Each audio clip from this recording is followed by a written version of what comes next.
CNN Chile y BCI Corporate and Investment Banking presentan Mirada Financiera. ¿Cómo están? Bienvenidos a Mirada Financiera. Este miércoles la Comisión de Hacienda del Senado aprobó de manera unánime la idea de legislar en general sobre el proyecto de reforma tributaria. Ello tras el acuerdo político que establece, entre otros puntos, un aumento del impuesto a las empresas a un 27%, renta atribuida opcional, tasa diferenciada para reinversión e incremento del límite para beneficios tributarios de las pymes. Hablamos sobre este tema junto a Rubén Catalán, analista senior de Economía y Renta Fija BCI. ¿Cómo estás, Rubén? Bienvenido. Muy bien, muchas gracias por la invitación. Lo primero que destacar es este acuerdo transversal. Sí, efectivamente. Yo creo que qué cosas son destacables de este proceso y este cambio en lo que teníamos, digamos, de proyecto de reforma tributaria. Como con todas las cosas, hay factores buenos y factores negativos. Dentro de los factores positivos, lo que es muy destacable, primero, es que hay un consenso súper claro y que en el fondo se notó en un apoyo, digamos, de todo el espectro político de que aquí hay que hacer una reforma tributaria que esté enfocada en la educación y que eventualmente eso puede ser muy positivo para el desarrollo del país. Ningún problema con eso.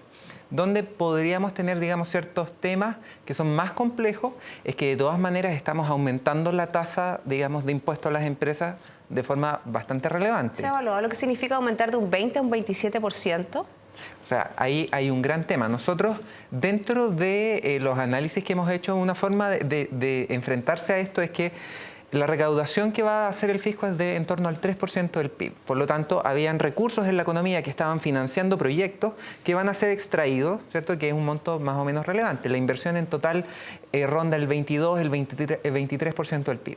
Por lo tanto, tú retiras ese 3% y el gobierno se ha comprometido a devolver un 1% porque eso va a ser un mayor ahorro, por lo tanto, eso vuelve al sistema financiero y puede, como les dije, financiar proyectos.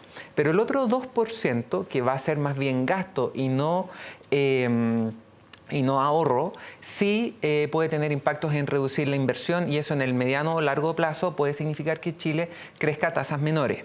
Otro aspecto positivo que hemos visto dentro del análisis es la incertidumbre. La verdad que hoy día la bolsa local tuvo un repunte bien interesante, bien importante y eso muestra que obviamente que bajando los niveles de incertidumbre hace que la economía se desarrolle, podría acelerarse un poco más.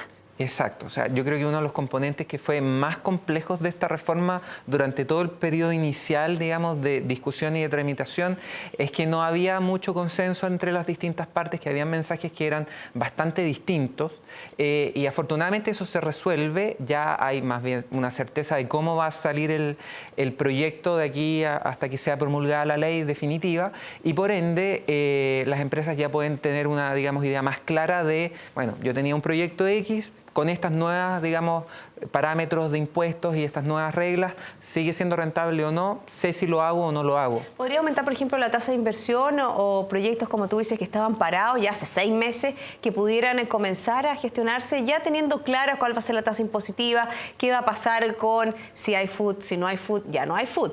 Pero, por ejemplo, con la renta atribuida, ¿qué pasa con los inversionistas extranjeros? Bueno, ahí hay toda una serie de mecanismos que puede ser de que comiencen a andar. Ahora, la inversión, uno también tiene que tener en cuenta de que depende de una serie de cosas que no todas son buenas. Una son los costos de la energía, por ejemplo. Otra es que hay una desaceleración en las economías emergentes. Entonces, todos esos factores entran en la balanza. Ahora sí, en la medida que veamos de que en el Senado se aprueba más o menos de la forma en que conocemos con este acuerdo la reforma y que después eso es ratificado, porque como hubo modificaciones va a tener que volver a la Cámara de Diputados, eso es ratificado en la Cámara de Diputados y promulgado más o menos en la misma línea, probablemente ya veamos de que todo esa traba que podía haber en la inversión por esta incertidumbre es, digamos, se desarma y tenemos un real proyecto.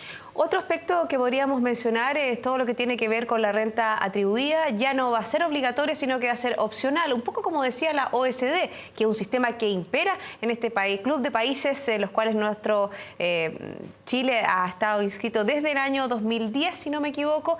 Está la renta atribuida, pero de una manera opcional, no obligatoria como se quería plantear aquí. Sí, eso es muy relevante porque el sistema sistema de renta atribuida podría haber empujado a que el Servicio de Impuestos Internos, digamos, a la hora de hacer todos los procesos y de las operaciones en el fondo, tanto a final de año como después en el global complementario en abril, digamos que se les complejizara mucho el tema de los cálculos y por ende que eso empezara a generar un cuello de botella con después las devoluciones, quizás levantar aristas vía judicial en donde las personas empezaran a demandar al gobierno. Por lo menos ahora con la apertura a hacer el sistema opcional primero y después digamos un mecanismo alternativo de recaudación de impuestos que es simplemente subiendo las tasas pero más o menos manteniendo los parámetros y cómo funcionaba el sistema original, eso probablemente va a significar de que la gente va a optar por este mecanismo que es más simple y va a liberar, digamos, de todo ese riesgo que había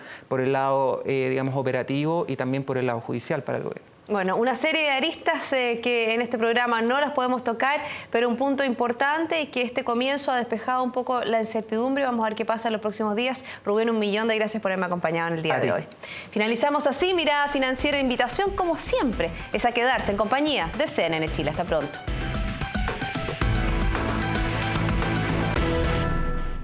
CNN Chile y BCI Corporate and Investment Banking presentaron Mirada Financiera.